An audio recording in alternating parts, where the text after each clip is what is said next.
est-ce qu'on a des idées pour changer un peu le monde du travail? Donc on voudrait aujourd'hui qu'il y ait un débat qui s'ouvre sur la place publique. Donc venez nous rejoindre, on commence ce débat à 17h30. Et on va essayer collectivement d'organiser une réflexion. On viendra tous les premiers mardis du mois ici discuter, avancer, réfléchir collectivement à comment on peut se sortir de la question du travail, du chômage dans cette ville, comment on peut retrouver des marges de manœuvre pour améliorer la situation, des gens qui souffrent au travail, des gens qui sont en précarité, des gens qui sont au chômage. Et on démarre ce débat ici en place parce qu'on veut qu'il y ait un débat public qui soit organisé dans cette ville avec les entreprises, avec les pouvoirs publics. Et il faut qu'on absolument ne se satisfasse pas de la situation actuelle. Comment est-ce que vous voyez votre travail? Comment est-ce que vous voyez votre travail aujourd'hui? C'est définir ça. Qu'est-ce qu'il faudrait améliorer dans votre travail actuellement?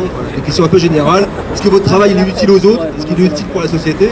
Est-ce qu'il y a un avenir dans le travail? Voilà, il y a toute une série de questions qu'on peut se poser. Mais j'ai fait toute la ligne 2 du pro. On était des équipes géantes.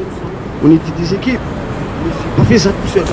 Maintenant, quand je me présente, on me dit à chaque fois, vous êtes trop cher, monsieur, vous êtes trop cher. Donc ça veut dire que moi, mes parents, ils sont venus d'Afrique, ils sont sacrifiés pour que j'ai un avenir dans... Je fais c'est-à-dire maintenant, je dois le bâtiment. Et maintenant, je dois aller travailler pour 50 centimes. D'accord? Quelque chose à dire. Pourquoi les syndicats, ils sont pas là? Que ceux qui sont dans un syndicat lèvent le doigt. 1, 2, 3, 4. Plus la ou moins. CGT, il faut... Alors la CGT, il y a un rassemblement, je crois, m'a-t-on dit, devant le député Dominique Barre. Il y a eu un événement aujourd'hui, Manuel Valls va reprendre le 49.3 pour faire passer la loi C'est travail. la difficulté de trouver ce qu'on a envie de faire.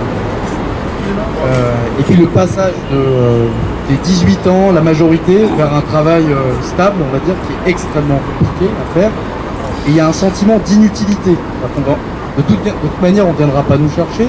Chercher du boulot, c'est un vrai travail d'organisation, etc. Et qui est très difficile à faire. Et chez tous les copains, quand ils n'ont pas de boulot, etc., il y a un sentiment de douleur, de souffrance, vraiment, à cause justement de cette inutilité. Ils ont l'impression qu'au bout de 3 mois, ils commencent à vriller et ils sentent extrêmement mal. Donc c'est une violence justement extrêmement forte de ne pas donner, de ne pas avoir de boulot. Et ça peut éventuellement casser certains clichés justement sur le chômeur oisif, etc. On en a, au-delà du fait qu'on a besoin absolument d'avoir une activité dans laquelle on soit reconnu socialement. J'ai été licenciée la fin août, c'était un soulagement, parce que je n'étais pas reconnue dans mon travail. Donc voilà, normalement le travail devrait être reconnaissant, mais pas tout le temps. J'ai quand même le sentiment que ici, dans notre culture, la valeur travail occupe une extrême importance. Et du coup, quand on est entre guillemets dans le statut de chômeur, on a le sentiment de se retrouver en extrême souffrance et voire même en exclusion totale, puisque cette valeur travail est mise un peu au-dessus de tout. Et je trouve ça un peu dommage. Il y a un exemple, par exemple, sur les sociétés sud-américaines. En Occident, quand vous discutez avec quelqu'un, au bout de 2 ou 3 minutes d'échange, la question qu'il va vous poser, c'est qu'est-ce que vous faites dans la vie? Voilà, ça c'est au bout de 2 ou 3 minutes d'échange. C'est dans notre culture, c'est comme ça. Et bien, dans les sociétés sud-américaines, vous pouvez faire l'essai, vous allez discuter avec des gens sud-américains, ils vont discuter avec vous pendant des heures, ils vont vous parler de la famille, de l'environnement, de ce que vous faites, etc. Et jamais ils ne vous poseront cette question. Ou alors si elle vient, elle viendra vraiment après. Donc est-ce que quelque part on n'est pas aussi, c'est une question que je me pose, bien évidemment il faut travailler pour vivre. Et tu citais tout à l'heure, Vincent, quelque chose qui était rigolo, c'est pas du travail qu'on veut, mais du pognon. C'est vrai, c'est peut-être le pognon, mais pas le travail. Et est-ce que cette valeur travail, finalement, n'occupe pas une place beaucoup plus importante dans nos sociétés et de manière culturelle? Donc voilà. Par rapport à la recherche d'argent qui est obligatoire, il y a l'idée de revenu minimum de c'est quand même quelque chose qui est possible. Et notamment, bon, il y a une piste, il y en a beaucoup d'autres, mais celle, par exemple, de passer à 32 heures en 4 jours par semaine, où on peut moduler ça sur une période beaucoup plus longue, mais bon, il y a des études qui ont été faites par des économistes, c'est tout à fait possible, c'est économiquement faisable, rentable, et ça crée des emplois. Bien sûr, après, il faut une volonté politique.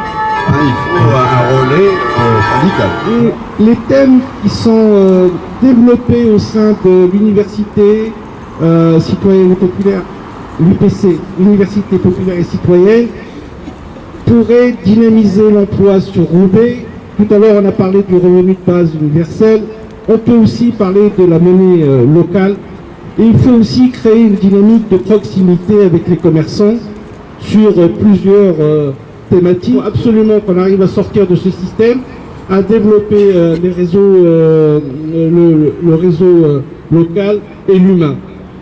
Et c'est pas normal aujourd'hui qu'on développe la robotisation. Vous allez partout, on vous encourage. Demain, vous n'aurez plus la gare ici. On m'a dit que, monsieur, si vous prenez les billets par Internet, c'est fini, on va nous licencier, on va être obligé de quitter la gare. Et c'est vrai, puisqu'ils ont mis des machines à la gare. Il y a une démarche qui est faite par une organisation qui s'appelle ATD Carmonde, hein, qui lance l'idée de 0 chômeur sur tel territoire, hein, par exemple tel quartier de Roubaix, etc. Et je pense qu'il faudrait pouvoir s'inspirer de cette démarche en disant on fait la démarche auprès de telle ou telle entreprise, ou bien on essaye de créer une activité socialement utile, durable, etc. Et on essaye donc de former des gens qui sont demandeurs d'emploi et on les remet dans le système, disons, économique. Moi je pense qu'il faudrait se tourner vers l'argent et les taxes imputées aux entreprises.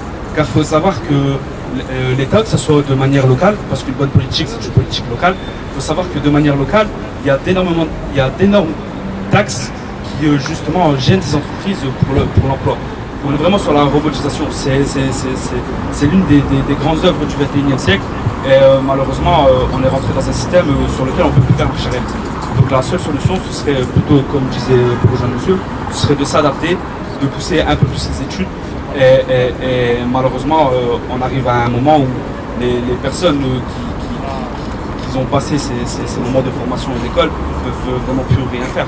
En restant terre à terre, pour Roubaix, ce qu'il faut surtout développer, c'est des emplois non délocalisables, c'est-à-dire les ACO.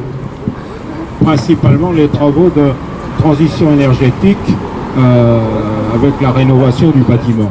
La ville de Roubaix, pour moi, priorité aux Roubaisiens. C'est pas des gens de Waterloo-Tourcoing qui viennent travailler à Roubaix. Et nous, ça nous empêche de trouver un boulot dans notre ville de naissance. Alors oui, donc ça c'est un sujet, mais bon, le problème c'est qu'il y a beaucoup de Roubaisiens qui travaillent à l'extérieur de Roubaix aussi. Donc eux, ils pourraient plus travailler à Lille ou bon, ils seraient embêtés.